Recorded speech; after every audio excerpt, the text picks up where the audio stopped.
নমস্কার, কলকাতা টিভি ডিজিটালে আপনাদের স্বাগত। আমি ইন্দ্রাণী রয়েছি আপনাদের সঙ্গে।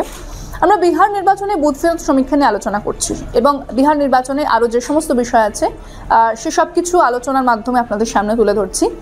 এবার যদি আমরা দেখি যে বিহার নির্বাচনে বুথ ফেরত সমীক্ষাতে এনডিএর জয় জয়কার আমরা দেখতে পাচ্ছি, কিন্তু বেশ কিছু বুথ ফেরত সমীক্ষা সেখানে আবার উল্টো কথা বলছে।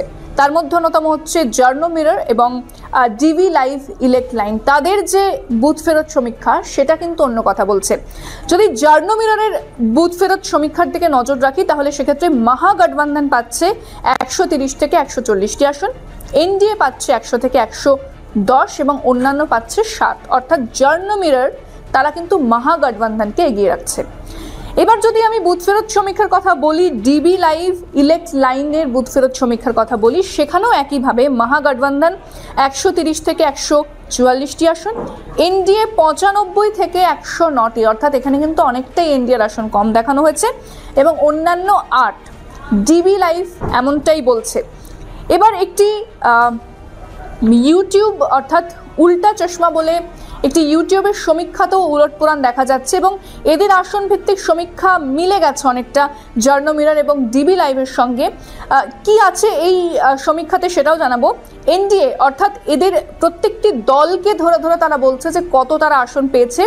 এনডিএতে যদি দেখি, জেডিইউ পাচ্ছে 45টি আসন, বিজেপি 44টি আসন, এলজেপি অর্থাৎ চিরাগ পাসওয়ানের যে দল সে 6টি, আরএলএম 2টি, এইচএএম হাম মানে জিতেন রাম মাঝি দল সে পাচ্ছে 3টি। অর্থাৎ মোট হচ্ছে 100টি আসন তারা এনডিএকে দিচ্ছে।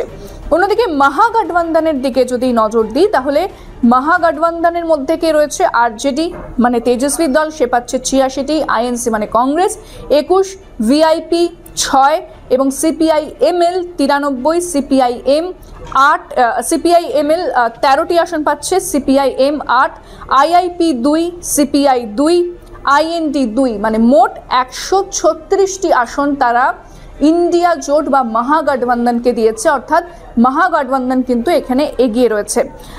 এবার যদি দেখি যে এই ইউটিউবের যে সমীক্ষা রয়েছে সেখানে তারা আরও অনেক দলের কথা বলছে, যেমন এআইএমআইএম মানে আসাদুদ্দিন ওয়েসির যে দল তারা 3টে পাচ্ছে, জনসুরাজ 2টো এবং বিএসপি 2টো। অর্থাৎ জনসুরাজ বা বিএসপি সেভাবে দাগ কাটতে পারেনি। জনসুরাজের কথা বারবার বলা হচ্ছিল যে প্রশান্ত কিশোর একটা ফ্যাক্টর হতে পারেন, কিন্তু জনসুরাজ সেভাবে কিন্তু কোনো ফ্যাক্টর এরা মানে যে উল্টা চশমার যে বুথ ফেরত সমীক্ষা সেখানে জনসুরাজ কোনো দাগ কাটতে পারছে না এবং বিএসপি সেখানে সেরকম ফ্যাক্টর নয়, তারাও 2টো আসনই পাচ্ছে।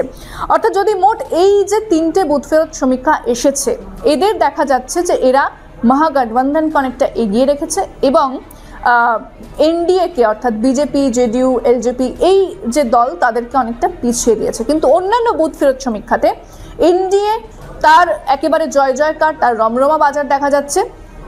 তবে আবার বলবো যে বুথ ফেরত সমীক্ষা কিন্তু ভুল হয়। 2024 লোকসভা নির্বাচন সেটার আমাদের কাছে জ্বলন্ত উদাহরণ। তাই বুথ ফেরত সমীক্ষা আক্ষরিক অর্থে মিলে যাবে এটাও বলা যাবে না। অবশ্যই যে সত্যি কি হতে চলেছে, বাস্তবে কি হতে চলেছে সেটার জন্য অবশ্যই আমাদের নজর রাখতে হবে। 14 তারিখে যেদিন ফলাফল বেরোবে সেই আপডেট আপনাদের জানাবো। তবে আজকের আলোচনা আমি এখানেই শেষ করছি। অন্যান্য খবরের জন্য নজর রাখতে হবে কলকাতা টিভি ডিজিটাল এবং কলকাতা টিভি পর্দায় রাত দিন 7 দিন।